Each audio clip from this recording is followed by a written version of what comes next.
As President Trump starts the final 2 years of his term, he faces new challenges. For the first time, he must deal with a divided Congress after Democrats regain control of the House. Robert Mueller's Russia probe appears to be reaching its conclusion, and there are new challenges overseas from allies like Saudi Arabia and adversaries like North Korea. We sat down with Mr. Trump Friday in the Roosevelt Room, just across from the Oval Office, hoping to explore a presidency at a turning point. Mr. President, thank you for talking with us. Thank you, Chris, very much. Let's start with the state of Donald Trump. Right. There are a number of stories out there that you're angry about the midterms, about your treatment in the media, about the way you were treated when you were in Paris. One story even said that you were in a, quote, cocoon of bitterness and resentment. Right. We'll get into all the details later, but how dark is your mood? It's very light. It's fake news. It's disgusting fake news. I read a front page story in the Washington Post. They never even call me. Nobody ever calls me. You know, they hear, I don't even think they have sources. I think they just make it up like it's fiction. And I will tell you, I'm extremely upbeat. The White House is running like a well-oiled machine. It's doing really well. I have great people. I will make some changes, but not very many. I'm very happy with my cabinet, other than, you know, a couple of exceptions, and even there I'm not unhappy. And I will tell you that it's so wrong. The reporting about me is so wrong. I'm loving what I'm doing. I did well in France. I did have a problem where I wasn't able to go to a cemetery because the Secret Service would not let me do it. We'll get into all of this, sir. No, but I'm just telling you, the Secret Service would not let me do it, and they made it a big deal. You've said a lot of things there. Let's try to unpack them. There's a lot of talk about staff changes. Your deputy national security advisor was moved out after your wife did something I've never heard of a first lady doing before, publicly calling for her removal. Are you comfortable with the way that went down, where it kind of looked like your wife was firing one of your advisors? Well, I didn't know the advisor well, really, and I know they had a lot of problems. My wife did a great job in Africa, and she was not treated properly by the press. She really worked so hard. They came to me. They wanted to go a little bit public because that's the way they felt, and I thought it was fine. I met with Mira 2 days ago, and we're going to move her around. She was with me for a long time, although I don't know her. She's really somebody I don't know very well.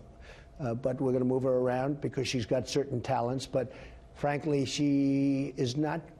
She'll never be put in the United Nations, let me put it that way. Meaning she's not too diplomatic. She's not too diplomatic, but she's talented. Are you happy with Kirstjen Nielsen at DHS? Well, I like her a lot. I respect her a lot. She's very smart. I want her to get much tougher, and we'll see what happens there. But I want to be extremely tough. What are the chances she'll be DHS secretary? Well, there's a chance, but there's a chance everybody. I mean, that's what happens in government. You leave, you make a name, you go. The people that have left have done very well. The people that have left have done very well from my White House. I like her very much. I respect her very much. I'd like her to be much tougher on the border, much tougher, period. Back in July, you said that Chief of Staff John Kelly will be here through 2020. Can you still say that? I wouldn't. Look, we get along well. There are certain things I love what he does, and there are certain things that I don't like that he does that aren't his strength. It's not that he doesn't do, you know, he works so hard. He's doing an excellent job in many ways. There are a couple of things where it's just not his strength. It's not his fault. It's not his strength. Such as? But I haven't even thought about John in terms of this. But John at some point is going to want to move on. John will move on. So 2020 is no longer written in stone. It could happen. Yeah, it could be. I mean, it could be. But let's see what happens. I have not. Look, I have 3 or 4 or 5 positions that I'm thinking about. Of that, maybe it's going to end up being 2, maybe. But I need flexibility. You have already made at least one big change, naming Matt Whittaker as your acting Attorney General. He has a long record of speaking out against the special counsel and his probe. I could see a scenario where Jeff Sessions is replaced with a recess appointment, and that Attorney General doesn't fire Bob Mueller, but he just reduces the budget so low that his investigation grinds to almost a halt. The truth is, there was no collusion with the Russians in the Trump campaign. Did you know, before you appointed him, that he had that record and was so critical of Robert Mueller? I did not know that. I did not know he took views on the Mueller investigation as such. And when you found that out? I don't think it had any effect. If you look at those statements they really can be viewed either way. But I don't think it would have any effect. Well, he says there's no collusion. Chris, I'll tell you what. He says you can starve the investigation. What do you do when a person's right? There is no collusion. He happened to be right. I mean, he said it. So if he said there is collusion, I'm supposed to be taking somebody that says there is, because then I wouldn't take him for two reasons. But the number one reason is the fact that he would have been wrong. If he said that there's no collusion, he's right. He is going to have to make, or could potentially make, a lot of big calls in the Mueller investigation. If Mueller decides that he wants to subpoena you, the Attorney General, Whittaker, can block that. If Mueller issues a final report, he can decide how much goes to Congress or doesn't go to Congress.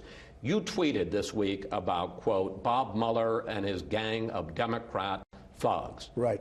If Whittaker decides in any way to limit or curtail the Mueller investigation, are you okay with that? Look, it's going to be up to him. I think he's very well aware politically. I think he's astute politically. He's a very smart person, a very respected person. He's going to do what's right. I really believe he's going to do what's right. But you won't overrule him if he decides to curtail. I would not get involved. And all these people that say, I'm going to end the investigation, you know, they've been saying that now for, how long has this witch hunt gone on? It's gone on for what? Since May of 17. Okay, but how long have I been looked at? You know when I've been looked at? Since July of 2016. From the day I announced, I was looked at as a candidate with nothing, no proof, with phony people like McCabe and Strzok and his lover. You had Lisa Page, his lover. These people were looking at me. They wanted an insurance policy just in case I won or Hillary lost. And this was the insurance policy. It's a scam. There was no collusion whatsoever, and the whole thing is a scam. Your team is preparing written answers to questions about... No, not my team. I'm preparing written answers. I'm the one that does the answer. Yes. Are they writing them out? Yes. Yeah, they're writing what I tell them to write. Are they going to be submitted? At some point very soon, yes. I've completed them. So you are submitting... And it wasn't a big deal. By the way, it wasn't a big deal. The questions were asked and answered. It wasn't a big deal. You know, they make it like I had meetings for many, many hours. I got the questions. I responded. We wrote them out. I read them once. I read them a second time. We made some changes. That's it. They're very simple. You know why?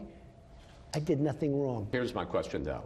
You are submitting written answers to the special counsel about the issue of collusion, but not on obstruction of justice. Well, there was no obstruction of justice. Let me, if I may, sir, just ask. I think they probably agree with that. And all you have to do is look at Article 2. Is that your final position, that there's going to be no sit-down interview and nothing, written or in person, on obstruction?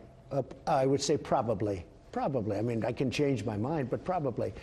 I think we've wasted enough time on this witch hunt, and the answer is probably. We're finished. What are the odds? 1 in 100? I don't do odds. I gave very detailed... You ran casinos, sir. You're right, and very successfully, actually. We gave very, very complete answers to a lot of questions that I shouldn't have even been asked. And I think that should solve the problem. I hope it solves the problem. If it doesn't, you know, I'll be told and we'll make a decision at that time. But probably this is the end. Turkish President Erdogan says that he has shared a tape with the U.S. and other countries that is of the killing of Jamal Khashoggi inside the Saudi consulate in Istanbul. Have you, one, either heard the tape yourself or been briefed on it? And if so, to your mind, what does it show? We have the tape. I don't want to hear the tape. No reason for me to hear the tape. Why don't you want to hear it, sir? Because it's a suffering tape. It's a terrible tape. I've been fully briefed on it. There's no reason for me to hear it. In fact, I said to the people, should I? They said, you really shouldn't. There's no reason. I know everything that went on the tape without having to. And what happened? It was very violent, very vicious, and terrible. A month ago, you said you had spoken with Saudi Crown Prince Mohammed bin Salman and that he had told you directly that he had no knowledge of this. That's right. And still says that. But we now know that some of the people closest to him, some of his closest advisors were part of this. Question, did MBS lie to you, sir? I don't know. You know, who can really know? But I can say this. He's got many people now that say he had no knowledge. What if the Crown Prince, speaking to you, the President of the United States, directly lied to you about Well, he told me that he had nothing to do with it. He told me that, I would say, maybe 5 times at different points. So what if he's lying? As recently as a few days ago. Do you just live with it because you need him? Well, will anybody really know? All right, will anybody really know? But he did have certainly people that were reasonably close to him and close to him that were probably involved. You saw we put on very heavy sanctions, massive sanctions on a large group of people from Saudi Arabia.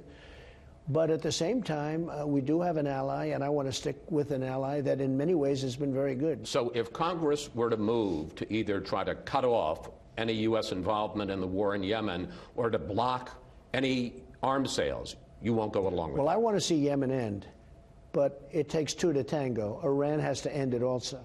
And Iran is a different country than it was when I took over. It's far weakened because of what I did with the so-called Iran deal, Iran nuclear deal, which was one of the great rip-offs of all time. But I want Saudi to stop, but I want Iran to stop also. When Democrats flipped the House back in 2006 and picked up 30 seats, President Bush 43 had a news conference the next day and said, we had a thumping.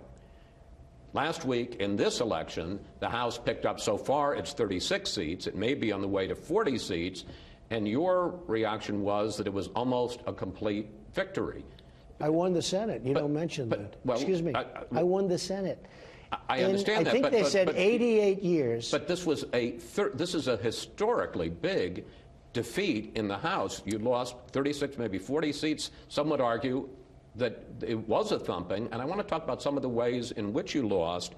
You lost in traditionally Republican suburbs, not only around liberal cities like Philadelphia and D.C., but also red state big cities like Houston and Oklahoma City. You lost among suburban women. You lost among independents. And in 3 key states that I think you remember pretty well, Wisconsin, Pennsylvania, Michigan, you lost both the governor's seats and the Senate seats. Are you ready? I won the Senate. And that's historic, too. Because if you look at presidents in the White House, it's almost never happened where you won a seat. We now have 53 as opposed to 51. And we have 53 great senators in the U.S. Senate. We won. That's a tremendous victory. Nobody talks about that. That's a far greater victory than it is for the other side. Number 2, I wasn't on the ballot. Wait, you kept saying. I said, look at me. I said, look at me. Pretend I'm on the ballot. But I have people, and you see the polls, how good they are. I have people that won't vote unless I'm on the ballot, okay? And I wasn't on the ballot.